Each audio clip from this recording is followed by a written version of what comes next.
దూరానున్న చుక్కలే విన్నా గాని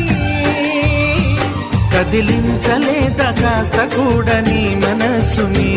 పరదాలు దాటి ఒక్కసారి పలకరించవేమి అందరినీ ఇలా వెంటపడి అడగాల సరదాగా నువ్వే ఎదురైతే సరిపోదా నిద్రపోతున్న రాత్రి నడిగా